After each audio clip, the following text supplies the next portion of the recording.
தற்போதைய முக்கிய செய்தி, ஹார்முஸ் நீரிணையில் 3 கப்பல்கள் மீது ஈரான் தாக்குதல் நடத்தியதால் பரபரப்பு ஏற்பட்டிருக்கிறது. இது தொடர்பான கூடுதல் தகவல்களை நமது முதன்மை செய்தியாளர் பிரவீன்குமார் வழங்கிட கேட்கலாம். பிரவீன்குமார் வணக்கம். இந்த தாக்குதல் நடத்திய கப்பல் எந்த நாட்டினுடைய கப்பல்? இதனால் அடுத்த கட்ட நடவடிக்கைகள் என்னவாக இருக்கும்? உங்க விரிவான தகவல். வணக்கம். ஹோர்முஸ் நீரிணையில் பயணித்த 3 கப்பல்கள் மீது ஈரான் மிகப்பெரிய தாக்குதலை நடத்தியிருக்கிறார்கள்.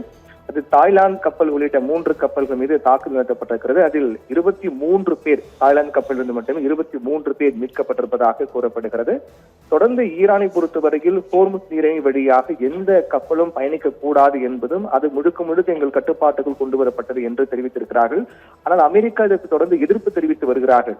ஹோர்முஸ் நீரிணை வழியாக கப்பல்கள் செல்ல தடை ஏற்பட்டால், ஈரான் அதற்கு தடை ஏற்பட முற்பட்டால் ஈரான் இதுவரை சந்திக்காத ஒரு மிகப்பெரிய பேரழிவு சந்திக்கும் என்று அமெரிக்க அதிபர் ட்ரம்ப் ஏற்கனவே எச்சரிக்கை கொடுத்திருந்தார். இப்படியாக ஹோர்முஸ் நீரிணை என்பது உலக அளவில் மிக முக்கிய நீரிணையாக பார்க்கப்படுகின்றது. காரணம், உலக அளவில் 20 விழுக்காடு கச்சா எண்ணெய் போக்குவரத்து வழித்தடமாக ஹோர்முஸ் நீரிணை வழித்தடம் இருக்கின்றது.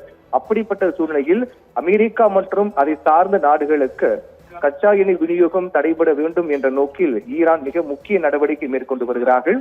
அது மிக முக்கியமான நடவடிக்கையாக பார்க்கப்படக்கூடியதான் ஹோர்முஸ் நீரிணை.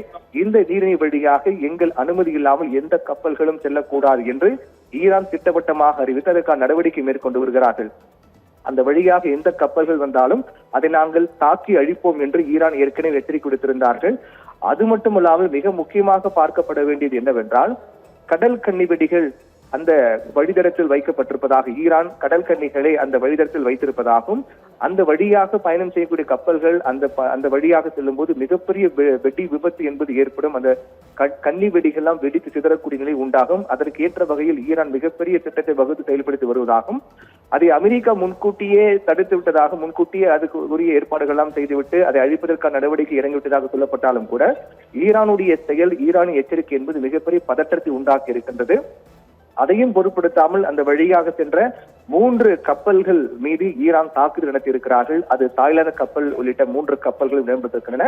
இந்த தாக்குதல் 23 பேர் மீட்கப்பட்டிருப்பதாக தெரிய வருகிறது. தொடர்ந்து ஈரானை பொறுத்தவரை மிக உறுதியாக இருக்கிறார்கள். ஈரானை பொறுத்தவரையில் ஈரான் மீதான அமெரிக்கா மற்றும் இஸ்ரேலுடைய போர் என்பது 12 நாட்களாக தொடர்ந்து வரக்கூடிய சூழ்நிலையில் மிகப்பெரிய அளவில் உலக அளவில் பொருளாதார ரீதியாக மிகப்பெரிய பாதிப்பு ஏற்படுத்தக்கூடிய நிலை உருவாகி இருக்கின்றது.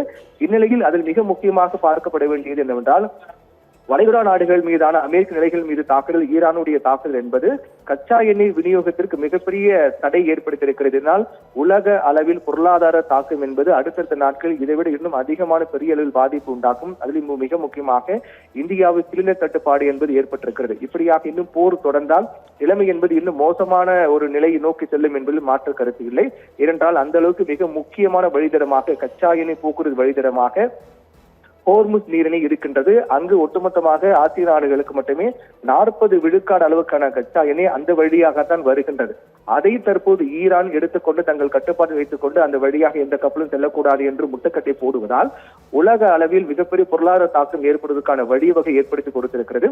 அதையும் மீறி சென்ற கப்பல்கள் மீதுதான் ஈரான் தாக்குதல் நடத்தியிருக்கிறார்கள். இந்த தாக்குதலை அடுத்து இது ஒரு மிகப்பெரிய எச்சரிக்கையாக பார்க்கப்படுகிறது. இது ஒரு எச்சரிக்கை தான். இது போன்று எந்த கப்பல்கள் எங்கள் அனுமதி இல்லாமல் வந்தாலும் அந்த கப்பலை நாங்கள் உடனடியாக தாக்குவோம் என்பதற்கான எச்சரிக்கையாகவே ஈரான் இந்த தாக்குதல் நடத்தியிருப்பதாக பார்க்க வேண்டியிருக்கின்றது. ராதிகா.